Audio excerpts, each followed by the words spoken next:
The live TV, सच सबसे आगे। नमस्कार, आप देख रहे हैं द लाइव टीवी और मैं हूं आपके साथ मुनमुन रहमान।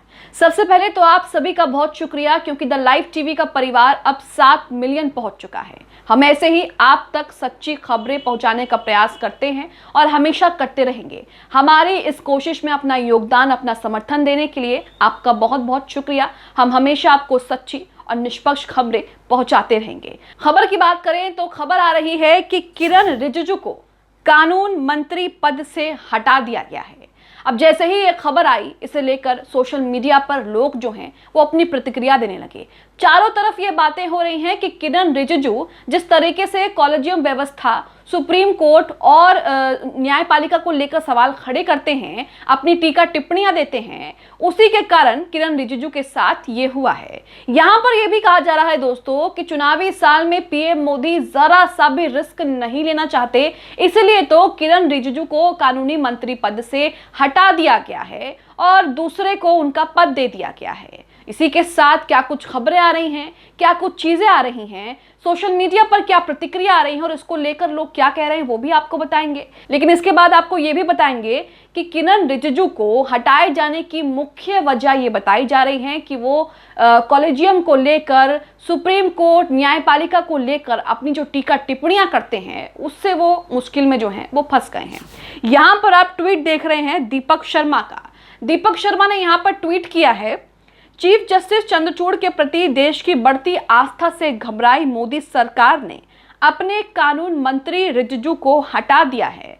रिजिजू ने कॉलेजियम को लेकर कई गैर जिम्मेदाराना बयान दिए थे। लगता है चुनावी साल में मोदी जी कुछ ज्यादा ही घबराए हुए हैं जज साहब से। तो यहाँ पर आप देख सकते हैं कि चुनावी साल चल रहा है। कर्नाटक में करारी मात जो है बीजेपी को मिल चुकी है। राजस्थान में चुनाव होना है, मध्य प्रदेश में भी विधानसभा के चुनाव होने हैं, 2024 में लोकसभा का चुनाव होना है। ऐसे में बीजेपी जरा सा भी रिस्क जो है वो नहीं लेना चाहती और शायद इसीलिए ही बीजेपी ने कानूनी मंत्री पद से किरण रिजिजू को हटा दिया है। आपको बता दें कि किरण रिजिजू अपने बयानों को लेकर अक्सर सुर्खियों में रहते हैं। कॉलेजियम व्यवस्था हो या फिर न्यायपालिका हो, इन सभी को लेकर किरण रिजिजू अपनी टिप्पणियां करते हैं, जिसे लेकर कई बार वो विवादों में भी फंस चुके हैं और उनकी टिप्पणियों को कई पूर्व न्यायाधीश और कई वकीलों ने उसको लेकर आपत्ति भी जताई है। इसी के साथ एक और ट्वीट देखिए, यहाँ पर निगार परवीन का ये क्या कुछ लिखती हैं।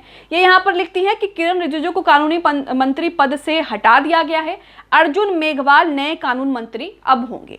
खबर देने वाले चाटुकार ये नहीं बता रहे कि किरण रिजिजू को क्यों हटाया गया है।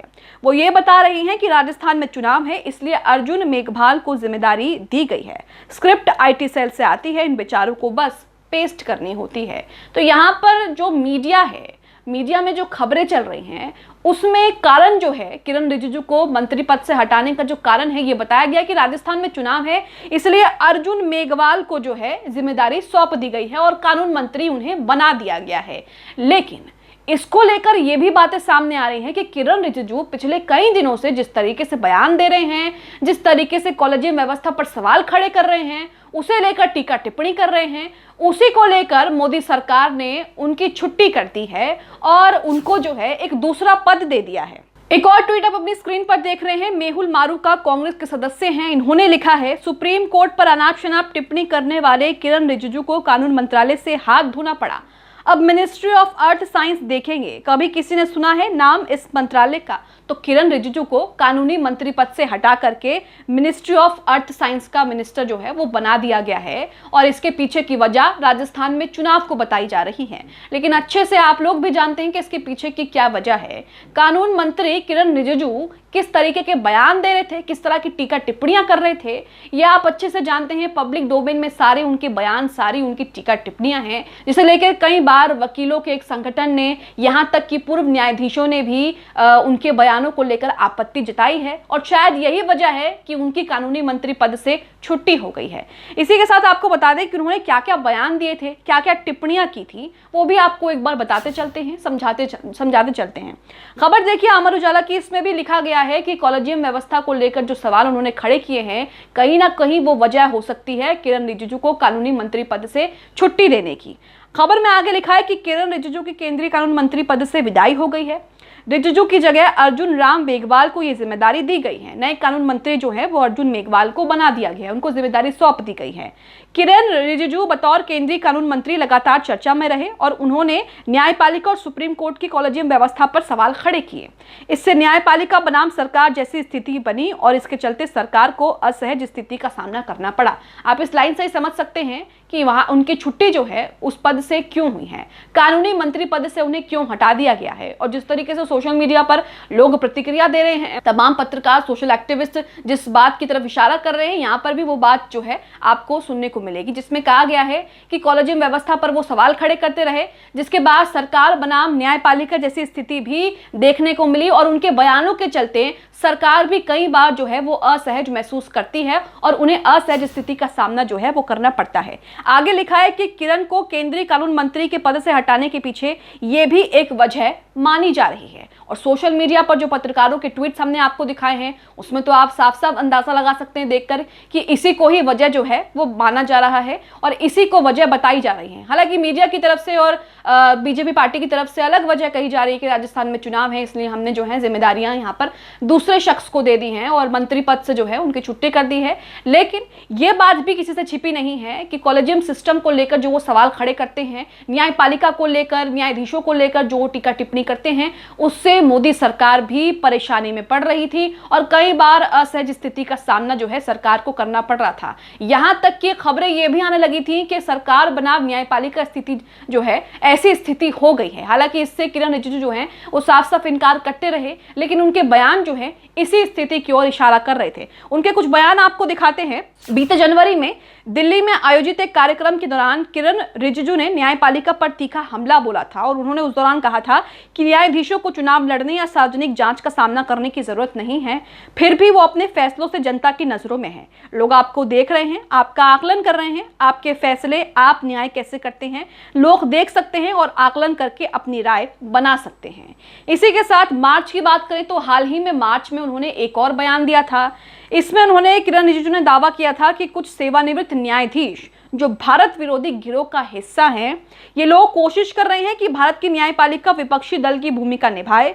रिजिजू ने आगे ये भी कहा था कि कुछ लोग अदालत भी जाते हैं और कहते हैं कि कृपया सरकार पर लगाम लगाएं, कृपया सरकार की नीति बदलें। ये लोग चाहते हैं कि न्यायपालिका विपक्षी दल की भूमिका निभाए, जो संभव नहीं हो सकता। तो एक और विवादित बयान उन्होंने हाल ही में मार्च में दिया था, जिसमें उन्होंने न्यायपालिका की जो तुलना है वो विपक्षी दल से कर दी और कहा कि न्यायपालिका जो है वो विपक्षी दल बनना चाहता है। इसे लेकर भी कई तरह की आपत्तियां जो हैं वो सामने आई थी। इसी के साथ आपको बता दें कि सुप्रीम कोर्ट कॉलेजियम व्यवस्था के खिलाफ भी किरण रिजिजू जो है कई बार अपनी राय रखते आए हैं, कई बार जो है टिप्पणी करते हैं, जिसकी वजह से उनकी आलोचना हुई है।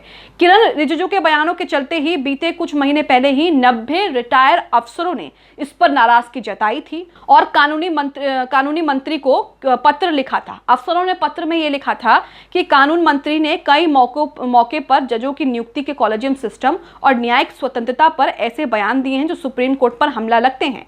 पत्र में किरण रिजिजू के बयानों की निंदा की गई और कहा गया कि न्यायिक स्वतंत्रता से समझौता नहीं किया जा सकता। वहीं वकीलों के ग्रुप ने भी उनके बयानों का विरोध किया था और कहा था कि उन्होंने संवैधानिक मर्यादाओं का उल्लंघन किया है। सरकार की आलोचना करना राष्ट्र की आलोचना करना नहीं है, ना ही ये देशद्रोही गतिविधि है। तो यहाँ पर आप समझ रहे हैं कि कॉलेजियम सिस्टम को लेकर न्यायपालिका, न्यायाधीशों पर किरण रिजिजू जो हैं, जो पूर्व कानूनी मंत्री उन्हें आप कहेंगे, उन्होंने कई तरह के सवाल खड़े किए और कई तरह के विवादित बयान भी दिए हैं, जिसे लेकर लगातार न्यायाधीशों ने, पूर्व न्यायाधीशों ने और वकीलों ने इसे लेकर आपत्ति जताई है। और अब अंत में उनकी इस पद से छुट्टी हो गई, जो इस और इशारा करती है कि चुनावी साल में मोदी जी जो हैं वो जरा सा भी रिस्क नहीं लेना चाहते हैं अपने किसी भी मंत्री की वजह से। अक्सर मोदी जी अपने मंत्रियों को अनाप शनाप बातें और अनर्गल बयानों से बचने की बातें कहते हैं, लेकिन उसके बावजूद भी उनके मंत्री जो हैं हर मामले में टीका टिप्पणी करते हैं, जिसके बाद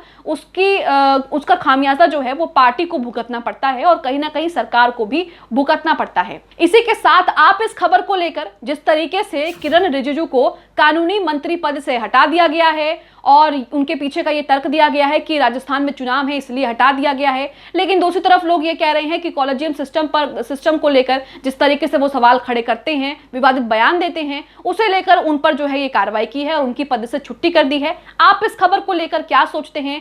किरण रिजिजू को पद से हटाने को लेकर आप क्या सोचते हैं? हमें कमेंट बॉक्स में कमेंट करके जरूर बताएं।